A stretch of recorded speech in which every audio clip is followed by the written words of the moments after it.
I spend more time with people now, whereas before it might have been that really short stint, but like I'm willing to invest the time to make sure that I know that I've given them the best opportunity at, getting a better result from either something I can do or referring them on to someone else. Pharmacist prescribing alleviates the current burden we have on our emergency systems and on our GPs within our community.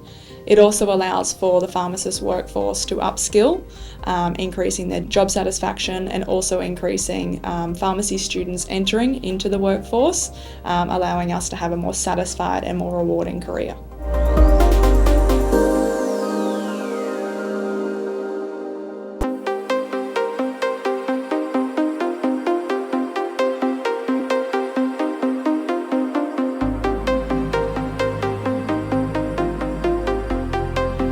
My name is Kate Gunthorpe. I am an Implementation and Change Specialist at TerryWhite Chemmart. I'm also a Pharmacist Prescriber in the Brisbane metro area, rural and regional around Brisbane as well. And I'm also an Adjunct Lecturer at James Cook University, examining and teaching in full scope. The Pharmacist Prescribing Model was built off a pilot that happened in far north Queensland, which allowed pharmacists to autonomously prescribe for 22 acute common conditions. This pilot allowed pharmacists to assess, diagnose and prescribe for these conditions without intervention with a GP. So here's what the state of the nation looks like at the moment. So Queensland leads the way with full scope, which is now transitioned, as I mentioned. Northern Territory and WA have now started with their education. So in the next few months, hopefully they'll change their legislation to allow pharmacists to prescribe. We have commitments from Victoria, Tasmania, South Australia. They're going very similar with programs. And hopefully soon we'll have an announcement from New South Wales and ACT alike. We have a bit of a mixed model at the moment about pharmacist prescribing in Australia. In Queensland, it's legislated and it's now a permanent service. WA and Northern Territory have committed and started education in pharmacist prescribing. In pilots such as Victoria, South Australia, New South Wales, we now have OCP resupply, which is oral contraception prescription resupply, and we also have mixed models of supply in relation to UTIs and antibiotics needed for those. Queensland has done phenomenally in the space of pharmacist prescribing. We have over 200 pharmacist prescribers now who have offered more than 2,000 care occasions with a 95% patient satisfaction rate. My name is Esmond Biesiek-Wright and I'm a partner pharmacist here at TerryWhite Chemmart Compounding, Ainslie in the ACT. Pharmacist prescribing I think is a great opportunity for pharmacy. One of the reservations I had was particularly maybe the response from GPs. However, I think that kind of with patient safety and all those kind of things with training, I think that's that can be overcome. I just don't think that they fully understand the benefit of what's coming. One of the things that I've reflected on, especially in the last 12 months, is probably my interactions with the GPs. I've really tried to change my approach, whereas previously it might have been like a pretty stale interaction in regards to like a change in a dose or something like that. Now I can give them a little bit more feedback in regards to the patient's presented with this. This is what I've actually found out about it because I've changed the style that I work in, so that I can give them, I suppose, a better approach or a better heads up that this patient's coming back to them and I need them to see them about this particular problem right now. I think that relationship will change and become better. I think our professional kind of relationship to date has been very transactional, but now I think it's going to become more collaboration.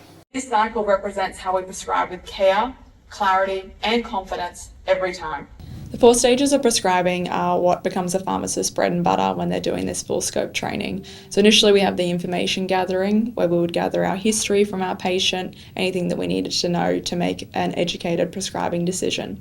The second aspect is our clinical decision making. So that's where we use our new clinical skills, our experience skills as pharmacists to create a decision that's based on evidence-based practice.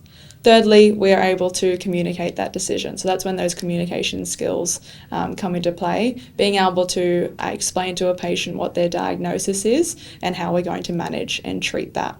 Lastly, which is really, really important, is monitoring and reviewing our prescribing decisions. So whether that's a follow-up with a patient or reviewing your own clinical note-taking and reviewing your choices at the time and your prescribing choices at the time. Well, I began the training for pharmacist prescribing back in February through JCU. Obviously, it wasn't offered anywhere else for the meantime. I decided to do it because I didn't want my community to be the last one to get someone who can do this role. I am strongly of the view, and I agree with the Queensland kind of counterpart component of this, which is, with TerryWhite Chemmart, we are very care clinic based. Our predominant feature of our environment is that we want patients to get the best possible opportunities and at care at every available moment. I think in the ACT we only have 5 stores.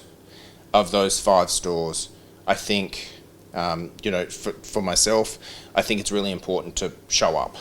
So that's why that's why I'm undertaking the training. I'm 2/3 through, still have 1 subject to go with final exams in December. But it's definitely the training, regardless of, what it is, it does change the way that you view your practice. I think it's very rewarding. Like before, it's very transactional. Yes, it's you're asking questions to get a yes or no, but with this particular avenue, we're actually looking at that holistic approach, and I think that that's really important, something that we probably should have been doing 10 years ago. And to some extent, yes, sometimes we do that, but it's not commonplace. It's very transactional. We're just getting to a yes or no answer so that we can mark off on a protocol. That's all it is.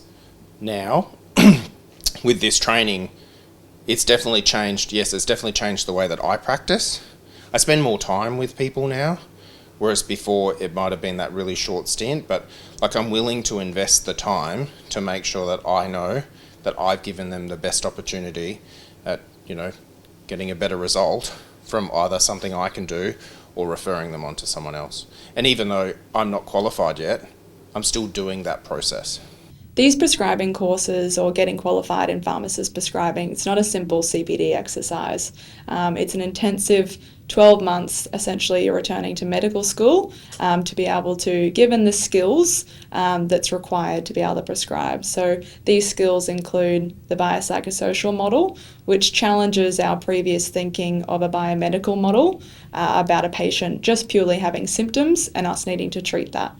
The biopsychosocial model brings in a patient's obviously biological factors, their psychological factors, and their social factors so that we can incorporate a holistic management plan for them. In addition to these clinical skills, pharmacists also need to build upon their already fantastic communication skills in order to be able to communicate appropriate treatment plans and diagnoses to the patient. Most importantly, we have our clinical skills, so pharmacists have had to learn how to do physical examinations, how to use a stethoscope, how to use some diagnostic tools as well, including otoscopy. In Queensland, we have a couple education providers providing training. So we've got James Cook University, the Queensland University of Technology, and the Pharmaceutical Society of Australia. In Northern Territory, we have James Cook University, and in WA, we now have James Cook University and the University of Western Australia. Late last year, Rachel Stephen-Smith and Andrew Barr announced here in TerryWhite Chemmart, Ainslie, that they would undertake this role of pharmacist prescribing in the ACT. To date, no legislation's been passed, but it's anticipated that it will come into effect the start of January 2026.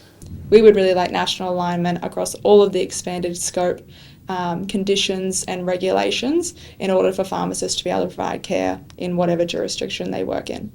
Full scope is not for every pharmacist, but it must be for every pharmacy. From my position as a mentor, first as a learner, then as a lecturer, and now as a mentor to many pharmacists coming through the pipeline, I've come to understand that full scope isn't for every pharmacist, nor is being a home medicines review pharmacist or a credentialed diabetes educator, but it must be for every pharmacy. Patients deserve to have accessible and timely and quality care from every pharmacy that we have in Australia. I agree with TerryWhite Chemmart and Kate Gunthorpe in particular in regards to not every pharmacist is suitable to do the training or be a prescribing pharmacist, but I do believe that every pharmacy deserves to have a prescribing pharmacist in it.